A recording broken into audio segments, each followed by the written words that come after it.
बच्चों आइए आज हम बीएसटी का चैप्टर 4 नियोजन अर्थात प्लानिंग स्टार्ट करेंगे। नियोजन जैसे कि आप जानते हैं प्रबंध का पहला और सबसे इम्पॉर्टेंट कार्य है। नियोजन किनका होता है बच्चों? नियोजन जो है कार्यों का होता है जैसे कि आप जानते हैं। अगर हम इसे अलग अलग उदाहरणों के साथ देखें तो इसको हम ले सकते हैं जैसे इवेंट ऑर्गेनाइज करने में। कौन कौन से इवेंट ऑर्गेनाइज करने में? शादी, annual meet, engagement, birthday party, annual function, sports. आप देखते हैं स्कूल्स कॉलेजेस में स्पोर्ट्स भी ऑर्गेनाइज होता है। चलिए हम इनको अलग अलग उदाहरणों से समझते हैं। अगर हम इसे इवेंट ऑर्गेनाइज एक टॉपिक पर समझें तो किस बेसिस पे कहाँ कहाँ इवेंट ऑर्गेनाइज होता है? शादी की पार्टी ऑर्गेनाइज करनी है, बर्थडे पार्टी ऑर्गेनाइज करनी है, एनुअल मीट ऑर्गेनाइज करनी है, एनुअल फंक्शन ऑर्गेनाइज करना है। आप देखते हैं स्कूल एवं कॉलेजेस के लेवल पे इंटर कॉलेज या इंटर स्कूल स्पोर्ट्स ऑर्गेनाइज होते हैं। तो इन सब जगह क्या होता है, यहाँ पे भी प्लानिंग की ज़रूरत है। दूसरा उदाहरण देखें तो अगर शहरीकरण करना है तो वहाँ पे भी प्लानिंग ज़रूरी है। शहरीकरण करने के लिए क्या ज़रूरी है? जैसे अभी अपना नया रायपुर अच्छे बन रहा है, वहाँ पे प्रॉपर रोड्स बन रही हैं, प्रॉपर वाटर सप्लाई बन रहा है, सीवरेज की प्रॉपर सुविधा बन रही है, हॉस्पिटल्स के लिए प्रॉपर लैंड ऑर्गेनाइज किया गया है। और उसके अलावा देखेंगे तो बिल्डिंग्स या आवासीय योजना अलग अलग निर्मित की गई है और आवासें सही जगह पर निर्मित की जा रही है। तो इस तरह से हम शहरीकरण के उदाहरण को समझ सकते हैं जो प्रॉपर प्लानिंग से बन रहा है।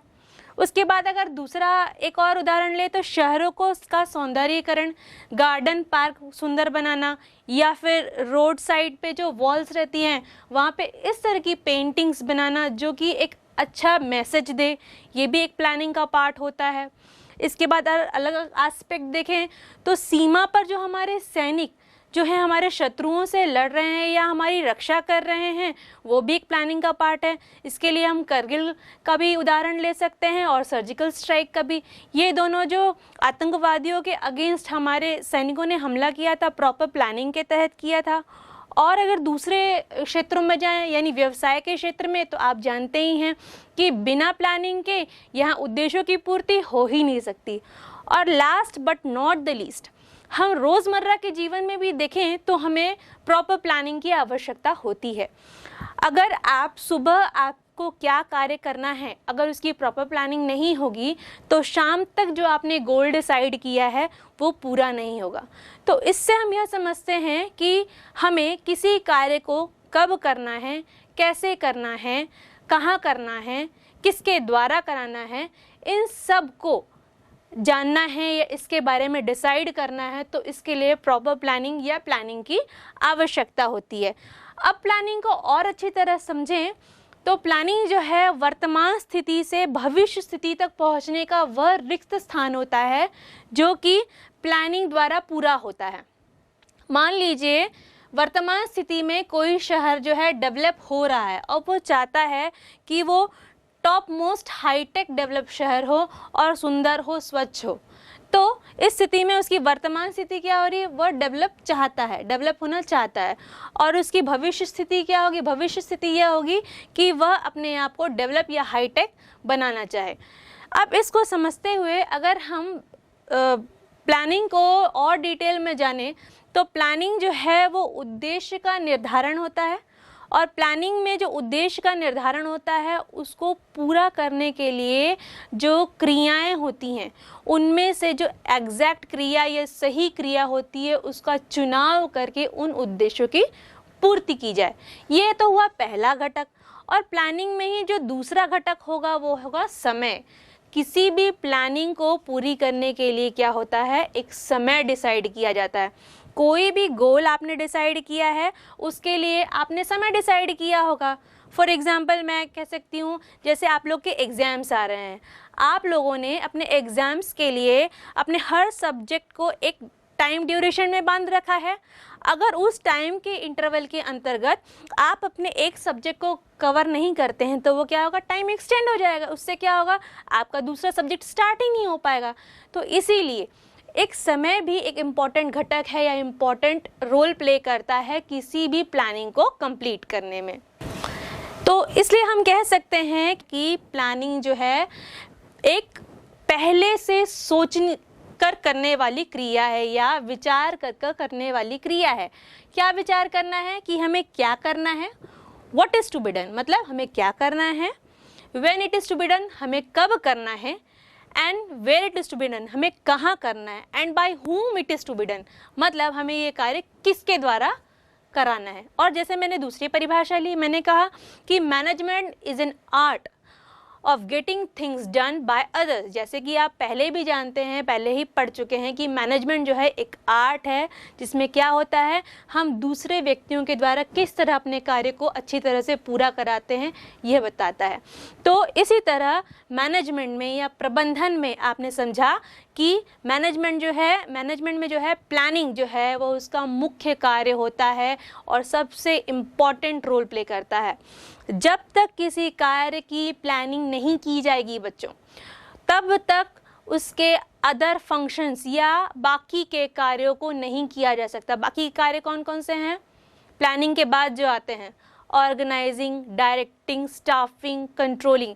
ये चारों कार्य तभी पॉसिबल हैं जब किसी भी कार्य का प्लानिंग हो। जब कोई कार्य प्लानिंग हो जाता है या प्रॉपर प्लान कर लिया जाता है, उसके बाद ही आगे की प्रोसेस की जाती है। आइए अब हम इसकी कुछ परिभाषाओं को देखेंगे। सर हेनरी फ्योल द्वारा पहली परिभाषा हम देखते हैं। कार्य योजना से अभिप्राय उन परिणामों से है जिनको प्राप्त करना है, कार्य की उस रेखा से है जिसका पालन करना है, उन अवस्थाओं से है जिनसे होकर कार्य को गुजरना है, और विधियों से है जिसका प्रयोग किया जाना है। आइए अब हम दूसरी परिभाषा देखते हैं। सर जॉर्ज आर टेरी के अनुसार नियोजन भविष्य में झांकने की विधि या तकनीक है, भावी आवश्यकताओं का एक रचनात्मक पुनर्निरीक्षण है ताकि वर्तमान स्थितियों को निर्धारित लक्ष्य के संदर्भ में समायोजित किया जा सके। एक और छोटी सी परिभाषा देखते हैं। सर हैमर के अनुसार क्या किया जाना है इसका पूर्व निर्धारण किया जाना ज़रूरी है। अगर हम इन तीनों परिभाषाओं को गौर से समझें तो हमें यह समझ में आएगा कि जो प्लानिंग है या नियोजन है क्या है, एक बौद्धिक या चयनात्मक प्रक्रिया है। इसमें क्या होता है, किसी भी कार्य को शुरू करने से पहले उस कार्य का उद्देश्य डिसाइड किया जाता है। उस उद्देश्य को डिसाइड करने के बाद यानी उस गोल को डिसाइड करने के बाद रिसोर्सेस फाइंड आउट किए जाते हैं कि कौन से रिसोर्सेस लेने हैं, और उन गोल्स और रिसोर्सेस को लेते हुए क्या पूर्वानुमान लगाया जाता है ताकि हम जो कार्य हैं उसको अच्छी तरीके से कर सके।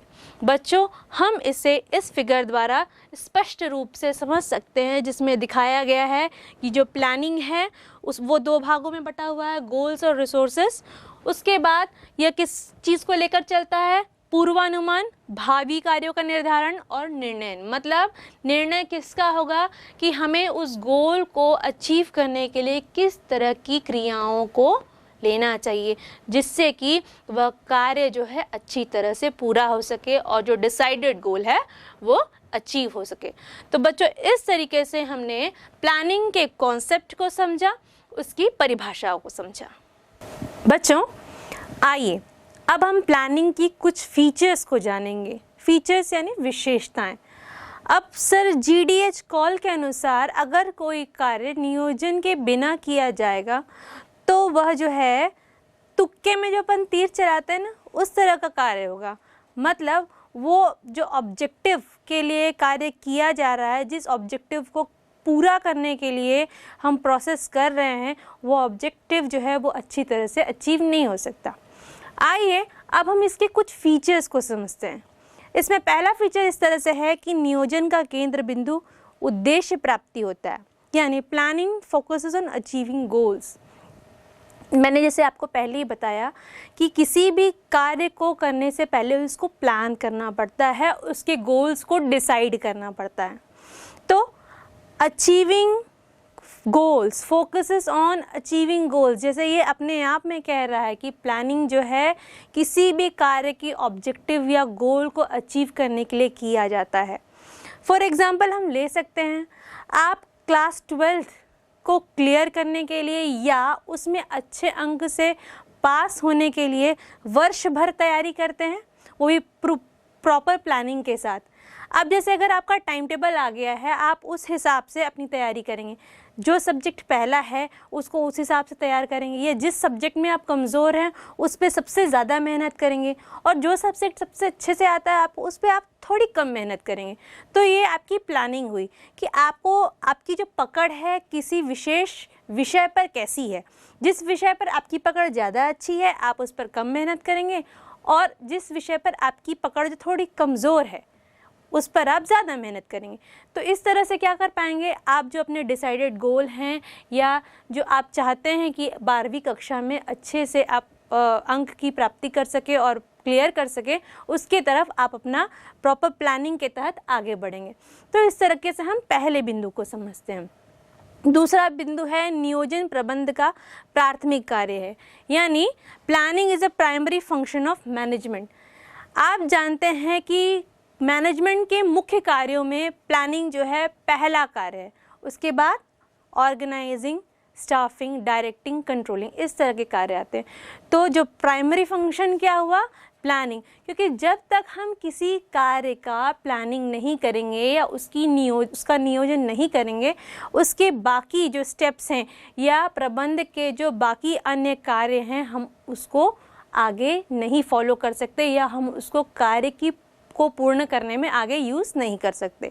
तो इस तरीके से हमने दूसरे पॉइंट को समझा कि नियोजन जो है प्रबंध का प्राथमिक कार्य है, या planning is a primary function of management. तीसरा है नियोजन सर्वव्यापक है, प्लानिंग इज़ परवेसिव।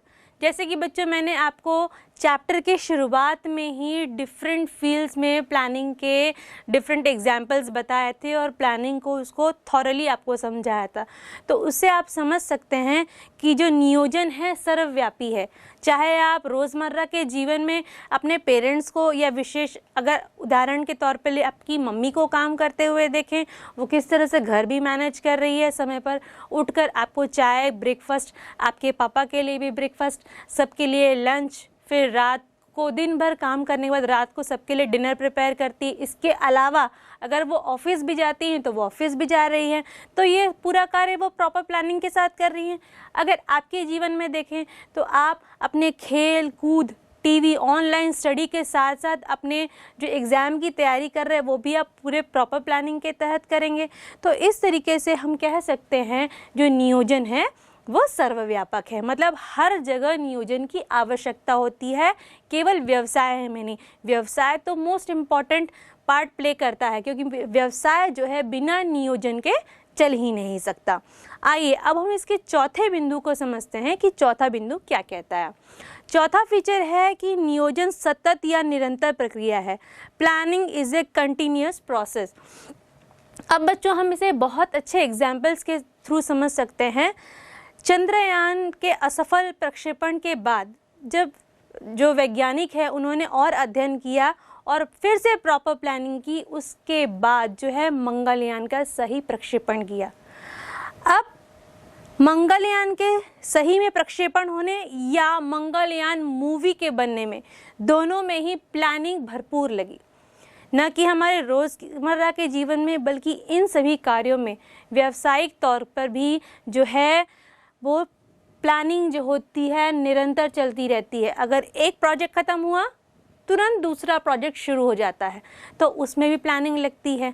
तो इस तरीके से हम कह सकते हैं कि planning is a continuous process. मान लीजिए आपके एग्ज़ाम्स ख़त्म हुए, अब एग्ज़ाम्स ख़त्म हुए, आप 12th के बाद क्या करना चाहते हैं, कोई ऐसी स्टडी करना चाहते हैं जिसके लिए आपको एंट्रेंस एग्ज़ाम देना है, तो आप क्या करेंगे, उसकी तैयारी करना शुरू कर देंगे। तो अभी आप 12th की तैयारी कर रहे थे, आप किसकी प्लानिंग शुरू कर देंगे, एंट्रेंस एग्ज़ाम की तैयारी करना शुरू कर देंगे, क्योंकि आपको एक स्पेसिफिक स्टडी के लिए जाना है। तो यहाँ पे भी आप एक अच्छा एग्जाम्पल ले सकते हैं कि नियोजन एक सतत या निरंतर प्रक्रिया है, या planning is a continuous process. इसका जो पांचवा फीचर है वो इस तरीके से है, नियोजन एक मानसिक या बौद्धिक प्रक्रिया है, यानी planning is an intellectual process. देखिए बच्चों, किसी कार्य को कब करना है, कैसे करना है, कहाँ करना है या किसके द्वारा करना है, इन सभी विषयों पर एक विचार या हमको चिंतन लगता है या बौद्धिक विचार करना पड़ता है, उसी के पश्चात हम उस क्रिया को आगे बढ़ाते हैं। अब जैसे मैं एग्जाम्पल के लिए ले सकती हूँ, मुझे किसी क्लास को लेना है, मान लीजिए मुझे किसी 12th क्लास में कोई सब्जेक्ट पढ़ाना है। अब उस सब्जेक्ट में किसी स्पेसिफिक चैप्टर को शुरू करना है। उस चैप्टर को शुरू करने के लिए मुझे भी क्या करना पड़ेगा, प्लानिंग करनी पड़ेगी कि इस चैप्टर को किस तरह से शुरू किया जाए कि बच्चों को आसानी से समझ में आ जाए, और उस 45 मिनट में मतलब फर्स्ट पीरियड में, उस चैप्टर के फर्स्ट पीरियड में मैं कितना पोर्शन कवर करूं कि बच्चों के लिए वो आराम से समझ में भी आ जाए और ज़रूरत से ज़्यादा भी ना हो, ताकि जो नेक्स्ट कंटेंट है मैं वो क्या करूं अगले 45 मिनट्स में लूँ या सेकेंड डे लूँ जब मेरी क्लास होगी। तो इस तरीके से हम कह सकते हैं या इस उदाहरण से हम समझ सकते हैं कि नियोजन क्या है, एक मानसिक या बौद्धिक प्रक्रिया है, या planning is an intellectual process. अब जो इसका अगला फीचर है वो इस तरह से है कि नियोजन है भविष्यवादी है। अब प्लानिंग इज़ फ्यूरिस्टिक और फॉरवर्ड लुकिंग। जैसे कि मैंने आपको बताया किसी कार्य को कब करना है, कहाँ करना है, कैसे करना है, किसके द्वारा करवाना है, ये सब पहले ही सोचना पड़ता है। जैसे कि मैंने आपको एक डेफिनेशन भी दी थी कि plan is thinking before doing, मतलब कि हम किसी भी कार्य को करने से पहले उसकी प्लानिंग करते हैं। मतलब क्या हुआ इससे कि जो प्लानिंग हुई वो क्या हुई, भविष्यवादी हुई। तो इससे हम ये समझ सकते हैं, अगर इसको छोटे से एग्जाम्पल से समझें तो अगर किसी कंपनी को कोई प्रोजेक्ट मिला है, उस प्रोजेक्ट के अंडर उसे एक टारगेट दिया जाता है कि उसे 1 साल में इतना टारगेट कंप्लीट करना है। उस टारगेट को कंप्लीट करने के लिए जो मैनेजर होगा वो क्या करेगा, प्रॉपर प्लान करेगा कि साल भर में अगर हमें इतना अमाउंट में प्रोडक्ट प्रोड्यूस करना है तो क्या करना होगा, हमें क्या क्या रिसोर्सेज लगेंगे, किस तरह का ह्यूमन पावर लगेगा, कितना फंड लगेगा, और इस तरह की प्रॉपर प्लानिंग करके वो क्या कर सकता है, अपने टारगेट को अचीव करने की ओर आगे बढ़ सकता है। तो वो क्या है, वो भविष्य की सोच रहा है ना बच्चों। वो अभी वर्तमान स्थिति में क्या कर रहा है, भविष्य की सोच रहा है और इसी पर वो प्लानिंग कर रहा है। इस तरीके से हम इस पॉइंट को समझते हैं। अगले पॉइंट की तरफ बढ़ते हैं। अगला पॉइंट है नियोजन में निर्णयन शामिल है। Planning includes decision making. अब बच्चों जैसे कि आप जानते हैं कि जैसे मैंने आपको उदाहरण दिया कि आप क्लास 12 के स्टूडेंट हैं, आपका ही डिसीजन होगा कि आपका किसी सब्जेक्ट पर कैसी पकड़ है। मान लीजिए आपकी मैथ्स पे बहुत अच्छी पकड़ है, या मान लीजिए आपकी फिजिक्स पे बहुत अच्छी पकड़ है, या अकाउंट्स में मान लीजिए आपकी बहुत अच्छी पकड़ है, बीएसटी आपका कमज़ोर है, या बीएसटी पे बहुत आपकी अच्छी पकड़ है, अकाउंट्स थोड़ा कमज़ोर है। तो ये आपका डिसीजन होगा कि आपकी पकड़ कौन से सब्जेक्ट पे अच्छी है और कौन से सब्जेक्ट पे कम है। उस हिसाब से आप डिसाइड करेंगे कि हमें किस सब्जेक्ट पे ज़्यादा जोर देना है। तो बच्चों इस तरीके से हम प्लानिंग का जो 7वां फीचर है उसको समझते हैं, जो कि ये कहता है कि नियोजन में निर्णय शामिल है या इट इंक्लूड डिसीजन मेकिंग। इसके बाद हम उसके कुछ और फीचर्स जानेंगे जो कि इस तरह है कि ये लोचपूर्ण प्रक्रिया है या फ्लेक्सिबल प्रक्रिया है। अब देखिए बच्चों, एज अ मैनेजरियल एक्टिविटी मैंने आपको बताया हुआ है कि मैनेजमेंट में क्या होता है, हमेशा सिचुएशंस चेंज होती रहती हैं। तो जैसे ही सिचुएशन चेंज होगी प्लानिंग में चेंजेस आ जाएंगी। अब प्लानिंग में चेंज आ गई तो क्या हुआ कि फ्लेक्सिबल अप्रोच दिख रहा है। तो इस तरीके से हम कह सकते हैं कि प्लानिंग क्या होती है, एक लोचपूर्ण प्रक्रिया होती है। अगर इसी तरह हम अन्य फीचर देखें तो वो समय तत्व यानी टाइम एलिमेंट को देखते हैं। जैसे कि मैंने आपको बताया था कि किसी लिमिटेड पीरियड में जब हम किसी कार्य को प्लान करते हैं तो वहाँ पे उस कार्य को पूरा करना ही उस प्लान का बेसिक ऑब्जेक्टिव होता है। तो यहाँ समय तत्व भी आ जाता है।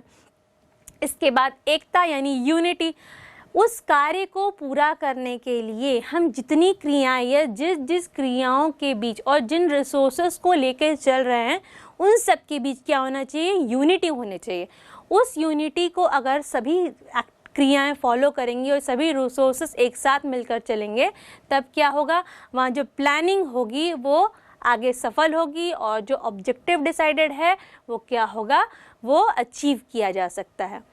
उसके बाद अगर अन्य फीचर में देखें तो पारस्परिक निर्भरता होती है, जैसे कि मैंने आपको बताया कि प्लानिंग में हम अलग अलग क्रियाओं को लेते हैं, किसी कार्य को पूरा करने के लिए रिसोर्सेस हैं, तो ये सारी चीज़ें एक दूसरे पर डिपेंड करती हैं, तो इसको इंटरडिपेंडेंट भी कह सकते हैं या पारस्परिक निर्भर हैं ये भी कह सकते हैं।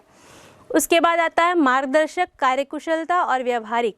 जो प्लानिंग होता है वो एक बहुत अच्छा मार्गदर्शक होता है, क्योंकि without any planning it is not possible to complete और टू अचीव योर ऑब्जेक्टिव। तो इस तरीके से प्लानिंग एक बहुत अच्छा मार्गदर्शक होता है और ये कार्यकुशलता में मदद करता है, क्योंकि अगर प्लानिंग हमारे पास होगी तो हम उन्हीं प्रिंसिपल्स पे चलेंगे और उन्हीं रूल्स को फॉलो करते हुए चलेंगे, तो हमारा जो कार्य है वो अच्छी तरीके से पूरा होगा, तो इससे हम कार्यकुशल भी बनेंगे।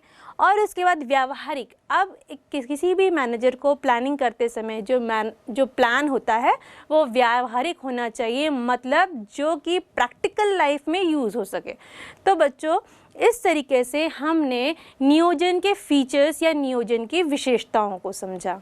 बच्चों फीचर्स ऑफ प्लानिंग को जानने के बाद आइए अब हम ऑब्जेक्टिव्स ऑफ प्लानिंग को जानेंगे, लेकिन सबसे पहले यह जानेंगे कि प्लानिंग के लिए ऑब्जेक्टिव डिसाइड करने की आवश्यकता क्यों है। चलिए इसे हम एक उदाहरण से समझते हैं।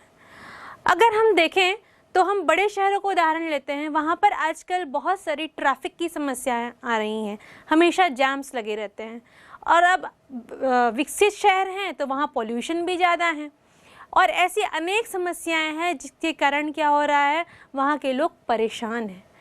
इन समस्याओं को देखते हुए चंडीगढ़ को जब डेवलप किया गया तो उसको इस तरीके से डेवलप किया गया कि इन सभी समस्याओं से वह शहर उबर सके, और उसको प्रॉपर प्लानिंग के तहत जब डेवलप किया गया तब उसे द ब्यूटी ऑफ इंडिया या सिटी ऑफ ब्यूटी कहा गया। अगर हम इस एग्जाम्पल को समझें तो यहाँ उद्देश्य क्या हुआ, उद्देश्य यह हुआ कि शहरों को इस तरह से विकसित किया जाए ताकि वहाँ पर जो समस्याएं हैं, ट्रैफिक की समस्याएं हैं, प्रदूषण की समस्याएं हैं, या बारिश होने पर जब बहुत पानी भर जाता है, ऐसी समस्याएं हैं, इनसे उबरा जा सके। इससे क्या हुआ, जब उद्देश्य प्राप्ति हुई तो वहाँ प्लानिंग हुई, और प्लानिंग के बाद जो सोल्यूशन निकला वो क्या निकला, Chandigarh the beauty city of beauty निकला, या the beautiful city of India निकला। आइए अब हम इसके कुछ ऑब्जेक्टिव्स को जानेंगे। इनका पहला ऑब्जेक्टिव है विशेष दिशा प्रदर्शन करता है। जैसे कि मैंने आपको बताया क्या दिशा प्रदर्शन की, कि हमें ऐसे शहर बनाने हैं जहाँ पर पॉल्यूशन कम हो, बारिश आए तो वहाँ पानी ना भरे, वहाँ पर ट्रैफिक का प्रॉब्लम ना हो। तो उन्होंने क्या उद्देश्य दिया कि हमें इन समस्याओं से उबरना है। तो इस तरीके से हम इस पॉइंट को समझते हैं कि विशिष्ट दिशा को क्या करते हैं, प्रदान करते हैं, कि हमें इस दिशा की ओर आगे बढ़ना है और इस उद्देश्य को लेकर के प्रॉपर प्लानिंग करनी है, और इस उद्देश्य की पूर्ति की ओर विभिन्न एक्टिविटीज़ को करते हुए इस ऑब्जेक्टिव को पूरा करना है। दूसरी अगर उद्देश्य देखें, दूसरा उद्देश्य है क्रियाओं में एकता। अब किसी वर्क को लिया है या किसी ऑब्जेक्टिव को लिया है तो उस ऑब्जेक्टिव या गोल को अचीव करने के लिए जितने भी एक्टिविटीज़ करने वाले हैं उन सभी एक्टिविटीज़ के बीच में क्या होनी चाहिए, यूनिटी होनी चाहिए, ताकि किसी भी कार्य को पूरा करने के लिए किसी भी समस्या का सामना न करना पड़े, और इन केस समस्या आती है तो उनका सॉल्यूशन ये सारी क्रियाएं मिलकर एक साथ कर सके। तो इसलिए हम कह सकते हैं कि क्रियाओं में क्या है, एकता होनी चाहिए। अगर हम तीसरा इसी तरह ऑब्जेक्टिव ले तो तीसरा ऑब्जेक्टिव है जानकारी प्रदान करना। किस तरह से जानकारी प्रदान करना, हमें क्या एग्जाम्पल से जैसे मैंने समझा कि हमें जानकारी मिली कि समस्याएं क्या हैं, अब उन समस्याओं का रीज़न क्या हो सकता है, अब इन रीजंस पे किस तरह से वर्कआउट किया जाए ताकि ऐसे शहर का निर्माण किया जाए जहां पर इन समस्याओं के हमें सामना न करना पड़े और ये समस्याएं उत्पन्न ही ना हो। तो इस तरह से हम कह सकते हैं कि हमें जानकारी प्रदान करता है। अब उसके बाद चौथा बिंदु है मितव्ययता। मितव्ययता जो है एक मैनेजमेंट का सबसे इम्पॉर्टेंट पॉइंट होता है, जो मैं हमेशा कहती हूँ कि मैनेजमेंट का कॉन्सेप्ट यही है कि किसी भी कार्य को करना है उसको अच्छी तरीके से करना है, लेकिन जितना कम से कम कॉस्ट उसमें लगे वह कोशिश करनी है। तो मितव्ययिता जो है, इस नियोजन करते समय इस बिंदु को भी ध्यान में रखना चाहिए कि हम जिस भी ऑब्जेक्ट या गोल को पाने के लिए हम प्लान कर रहे हैं उसमें हम मिनिमम से मिनिमम कॉस्ट को यूज़ करें, है ना। ठीक है, अब अगले बिंदु की ओर चलें तो 5वां बिंदु है पूर्वानुमान करना। बच्चों देखिए, अब क्या होता है कि पहले से समस्याएं हम पूर्वानुमान कर सकते हैं। हम कोई भी कार्य शुरू करते हैं तो क्या करते हैं कि किसी कार्य की प्लानिंग करते हैं। फॉर एग्जांपल, मैंने आपको बताया कि आपको 12वीं कक्षा की तैयारी करनी है। आपने डिसाइड कर लिया कि आपका किसी पर्टिकुलर सब्जेक्ट पे कमांड अच्छा है, इस सब्जेक्ट पे कमांड कम है।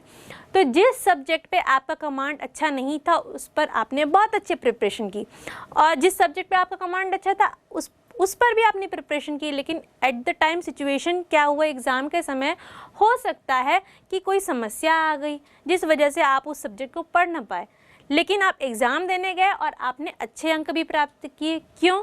क्योंकि आपने उस विषय या उस पर्टिकुलर सब्जेक्ट पर अपना पहले से ही तैयारी कर रखी थी। मतलब आपने पूर्वानुमान लगा रखा था कि अगर कोई समस्या आती है या मैं नहीं पढ़ पाता हूँ तो मुझे ऐसा नहीं होना चाहिए कि मैं आंसर शीट में कुछ नहीं लिख पा रहा हूँ। तो उसी तरह हम अगर व्यावसायिक तौर पर भी देखें तो किसी भी मैनेजर को किसी ऑब्जेक्टिव को प्लान करने से पहले इन फ्यूचर क्या प्रॉब्लम्स आने वाली हैं, उन प्रॉब्लम्स के भी सॉल्यूशंस प्रिपेयर करके रखने चाहिए।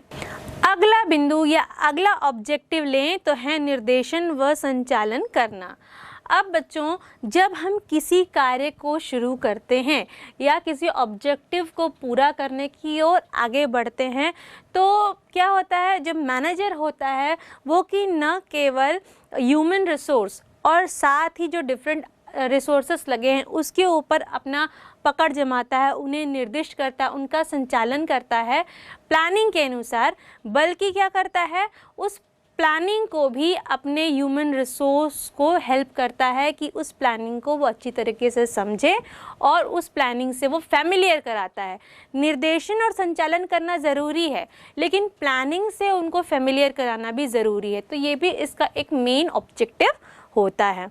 अगला बिंदु लें तो 7वां बिंदु है लक्ष्य प्राप्त करना। किसी भी फर्म या किसी भी ऑर्गेनाइजेशन के मैनेजमेंट का सबसे इम्पॉर्टेंट पार्ट क्या होता है कि किसी भी टारगेट को अचीव करना with in the given time being with in the given duration. तो लक्ष्य प्राप्त करना बहुत ज़रूरी है। लक्ष्य प्राप्त करने के लिए भी प्लानिंग ज़रूरी है, क्योंकि किसी भी लक्ष्य को प्राप्त प्रॉपरली नहीं किया जा सकता जब तक कि वहाँ पे प्रॉपर प्लानिंग नहीं होगी। उसके बाद अगर हम लें तो जोखिमों को परखना। जैसे मैंने बताया, एक मैनेजर को इन फ्यूचर क्या समस्याएं आ सकती हैं, उन समस्याओं का पूर्वानुमान लगा लेना चाहिए और उन समस्याओं से के समाधान की तैयारी पहले ही कर लेनी चाहिए। तो इससे क्या होगा कि प्लानिंग होने से जब समस्याएं आई तो सॉल्यूशंस रेडी है। हो सकता है थोड़ा कम थोड़ा ज़्यादा हो सकता है कि ये सॉल्यूशन थोड़ा सा चेंज होकर के आई, लेकिन हमारे पास सॉल्यूशंस तो रेडी हैं, तो हम सॉल्यूशन को भी थोड़ा सा डाइवर्ट करके उस पर अप्लाई कर सकते हैं। तो इस तरीके से जोखिमों का पूर्वानुमान जो उद्देश्य है हम उसको समझते हैं। अगला बिंदु है प्रतिस्पर्धा पर विजय। हम देख रहे हैं आज के आधुनिक वातावरण में जो मार्केट है, मार्केट में बहुत से कॉम्पिटिटर्स हैं और मार्केटर क्या क्या एक्टिविटीज़ कर रहे हैं, किस तरीके से अपने प्रोडक्ट्स को क्या कर रहे हैं, एडवर्टाइज़ कर रहे हैं, उनका विज्ञापन कर रहे हैं, साथ ही साथ उसको प्रमोट कर रहे हैं और लाभार्जन कर रहे हैं। इन सब चीज़ों को देखते हुए अपने प्रतिस्पर्धियों पर अगर विजय पाना है तो उसके लिए प्रॉपर प्लानिंग ज़रूरी है। उसके लिए क्या करना पड़ेगा, जो प्रतिस्पर्धी कर रहे हैं उनसे कुछ अलग हट के करना पड़ेगा, उसके लिए भी प्लानिंग लगेगी। तो अगर अपने प्रतिस्पर्धी पर विजय पाना है तो उसके लिए भी प्लानिंग की ज़रूरत होती है। अगला बिंदु लें तो समग्र समन्वय। बच्चों, नियोजन जो है वो संस्था की नीतियों, उसकी क्रियाओं, उनके उद्देश्यों और उनके कार्यक्रमों आदि के बीच जो है समन्वय स्थापित करता है। तो बच्चों, हमने इस तरीके से एक अच्छे उदाहरण के साथ जो है नियोजन के उद्देश्य या ऑब्जेक्टिव्स ऑफ मैनेजमेंट को समझा।